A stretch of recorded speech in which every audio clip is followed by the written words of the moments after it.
John Currence was born and raised in New Orleans and began his career in some of the city's hot restaurants, including a sort of postgraduate degree in business and marketing from the Commander's Palace branch of the Brennan family. From his own place in Oxford, here's a timbale of smoked oysters. All right, the first step in preparing this dish is we're going to take our method that we feel like we've perfected to some extent of smoking on top of the stove without getting into an external smoker situation where we just take a hotel pan, put a nice mound of hickory chips in the bottom of it, and take a blowtorch to get the chips started smoking.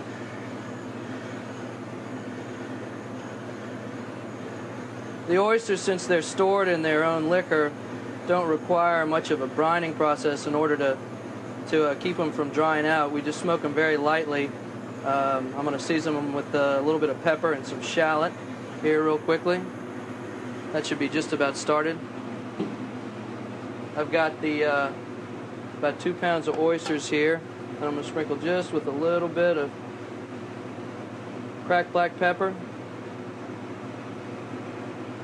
a little bit of shallot for some extra flavor. Again, nothing too terribly scientific about this. This is in a perforated pan so that the oysters will lose a little bit of their water as they start smoking, which will go ahead and slow the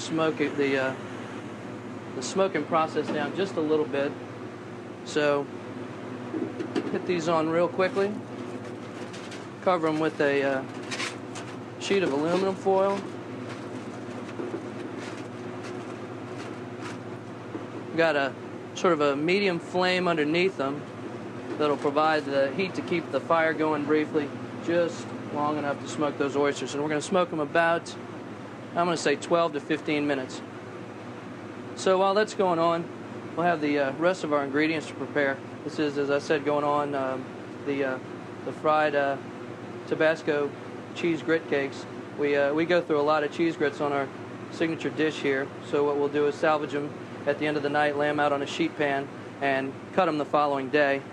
And we'll just drop these down in a stovetop fryer at about 325 degrees.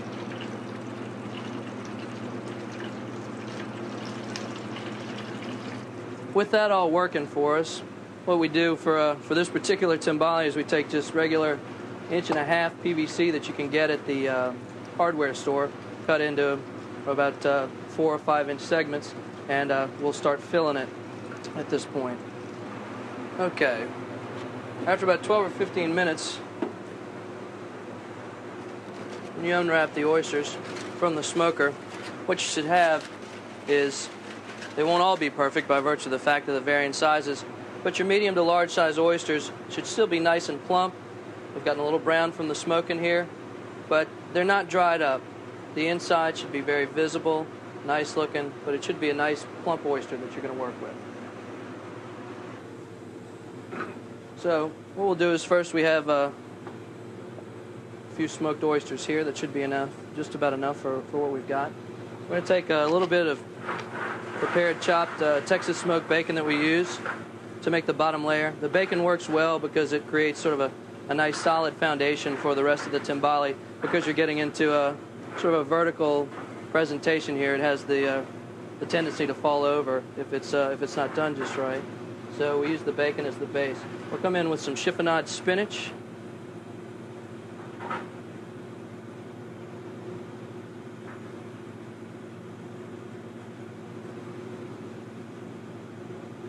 And then a few oysters. As you can see, these oysters still are nice and puffy. They haven't lost all of their water.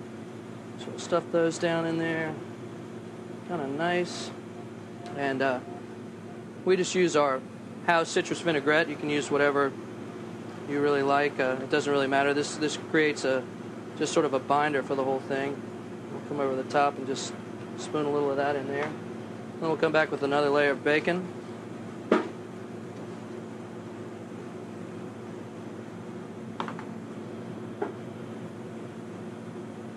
Some more chiffonade spinach.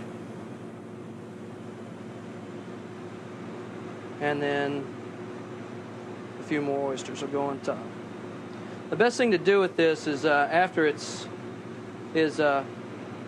assembled like this, to go ahead and put it in the refrigerator for 30 or 45 minutes so all the ingredients come to the same temperature. It gives the vinaigrette a little bit of time to bind it, and it gives it a little more of a sturdy construction. So, take the back of the spoon to mash this down a little bit with. Okay, grit cakes come out. They're nice and browned at this point.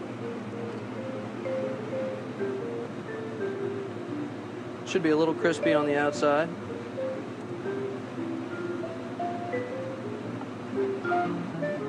Take the grit cakes. Again, you need to consider finding the flattest surface to set this up on. Again, so that it will maintain its structural integrity. And remove, as I forgot to say that the bottom of here, I'll wrap this in plastic just to hold it so that when you pick it up, you don't have to worry about it sliding out of the bottom.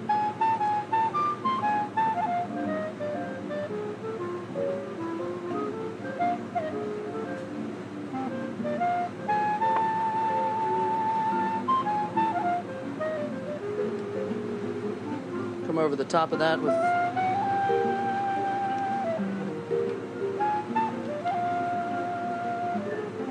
little more of our vinaigrette. Some concassé of tomato.